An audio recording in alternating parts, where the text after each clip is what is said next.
नमस्कार, स्वागत है आपका सिटी पोस्ट लाइव में। मैं हूं मुस्कान। आपको बता दें कुछ ही क्षण में शपथ ग्रहण शुरू होने वाला है, लेकिन आपको बता दें एक बड़ा ब्रेकिंग खबर आ रहा है।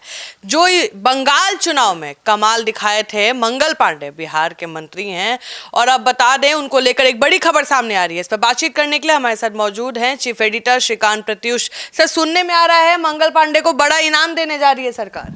अब सरकार नहीं, पार्टी देने जा रही है। पार्टी ने पहले भी उनको बहुत बड़ी जिम्मेवारी दी थी। हिमाचल प्रदेश के भी वो प्रभारी रह चुके हैं और पश्चिम बंगाल चुनाव के भी वो प्रभारी थे और उनके नेतृत्व में चुनाव लड़ा गया और बीजेपी को अप्रत्याशित सफलता मिली है। शायद बीजेपी को भी उम्मीद नहीं होगी कि इतनी बड़ी सफलता मिलेगी। हालांकि ठीक है, बीजेपी के टॉप से बॉटम तक के नेता लगे हुए थे चुनाव में, लेकिन सबको लीड तो कर रहे थे मंगल पांडे ही। मंगल पांडे प्रभारी थे तो हार होती तो भी उन्हीं को बदनामी मिलती और जीत हुई है तो उन्हीं को श्रेय मिल रहा है। मंगल पांडे ने बहुत मेहनत भी किया। मंगल पांडे ने पूरे बंगाल में चुनाव के दौरान बहुत मेहनत किया और अभी से नहीं, पिछले कई महीने से वो बंगाल में डटे हुए थे। लेकिन सर, हमारे दर्शकों को पहले बताइए, बहुत सस्पेंस दे रहे सर, क्या इनाम मिला है मंगल पांडे? क्या मंत्री बनने वाले हैं? बताएंगे, लेकिन मंत्री तो पहले भी बने थे, पहले भी मंत्री थे। मंत्री रहने के बावजूद उनको बंगाल चुनाव का प्रभारी बनाया गया था। तो हिमाचल प्रदेश में कमाल दिखाया, बंगाल चुनाव में तो अप्रत्याशित कमाल दिखाया है, तो इनाम तो मिलेगा ही।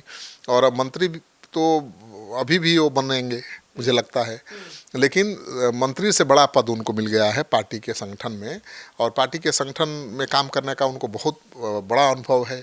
बहुत लो प्रोफाइल रहते हैं, बहुत ज़्यादा तामझाम वाले नेता नहीं हैं और काम के लिए जाने जाते हैं और संगठन के काम में तो उनको महारत हासिल है। अगर नहीं महारत हासिल होती तो अमित शाह और नरेंद्र मोदी के इतने भरोसेमंद थोड़े होते। देखिए, बीजेपी में जब तक आप काम के नहीं है तब तक जब काम के नहीं है तो कोई मतलब नहीं है, आपको कोई कुछ मिलने वाला नहीं है। तो सर आप बता रहे हैं मंगल पांडे लेकिन कई चैनल चला रहे हैं कि मंगल पांडे को मंत्री पद नहीं मिलेगा, कोई चला रहे हैं कि मंगल पांडे का डिमोशन हो गया है ना। इसलिए कहा जा रहा है कि मंगल पांडे को इतना बड़ा पद मिला है कि हो सकता है कि मंत्री बने ही नहीं। बड़ी जिम्मेवारी मिल गई है, मंत्री पद पर रहेंगे तो शायद वो जिम्मेवारी ही नहीं संभाल पाए। इतना बड़ा पद मिला है, पार्टी के राष्ट्रीय महासचिव बना दिए गए हैं मंगल पांडे सर जी। तो पार्टी बीजेपी का राष्ट्रीय महासचिव होना बहुत बड़ा पद है, किसी भी सरकार के मंत्री से बड़ा पद है संगठन का। अब नितिन नवीन मंत्री नहीं है, पहले बिहार सरकार के मंत्री थे, अब वो राष्ट्रीय अध्यक्ष हैं, तो मंत्री कोई टिकेगा उनके सामने, खड़ा भी होगा। तो जिस तरह से नितिन नवीन को प्रमोशन मिला और सीधे मंत्री से राष्ट्रीय अध्यक्ष बन गए, उसी तरह से मंगल पांडे को भी बड़ा ब्रेक मिला है, बड़ी छलांग उन्होंने लगाई है और पार्टी के राष्ट्रीय महासचिव बन गए हैं। और इतना ही नहीं, मंगल पांडे पर फिर बीजेपी ने भरोसा जताया है और उत्तर प्रदेश चुनाव को प्रभारी भी बना दिया। ये भी सर, अभी तो सर बंगाल और हिमाचल की बात हो रही थी, अब यूपी में भी अब मंगल पांडे फिर से प्रभारी बनेंगे। तो जो रेस में कामयाब घोड़ा होगा उसी पर ना दांव लगाएगा कोई भी। तो बंगाल चुनाव में इतना आसान था क्या? लेकिन मंगल पांडे ने बंगाल चुनाव में अपना कमाल दिखा दिया है, तो इतना सफल और रेस का घोड़ा है तो दूसरे पर दांव क्यों लगाएगी बीजेपी?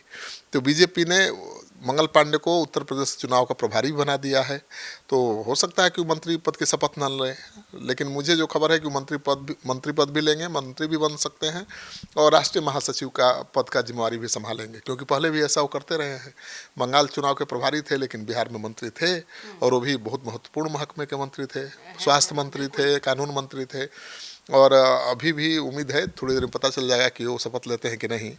लेकिन शपथ नहीं भी लेंगे तो उनका डिमोशन नहीं है, प्रमोशन ही है, क्योंकि राष्ट्रीय महासचिव बनना, उत्तर प्रदेश का चुनाव का प्रभारी बनना बहुत बड़ा मान सम्मान का काम है। तो मंगल पांडे ने बहुत बड़ी छलांग लगाई है। सर, लेकिन सवाल और भी आ रहे हैं कि लोगों का कहना है कि मंगल पांडे मंत्री नहीं बनेंगे, लेकिन कई लोग का कहना है मंत्री बनेंगे। सर, क्या जो महासचिव का पद है वो छोटा है किसी मंत्री से?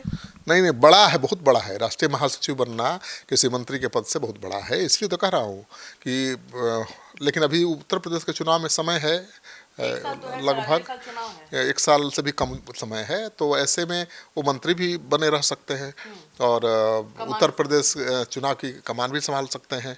मंत्री भी नहीं रहेंगे तो क्या फ़र्क पड़ेगा, उत्तर प्रदेश चुनाव के प्रभारी रहेंगे, उत्तर प्रदेश में उनकी सरकार है।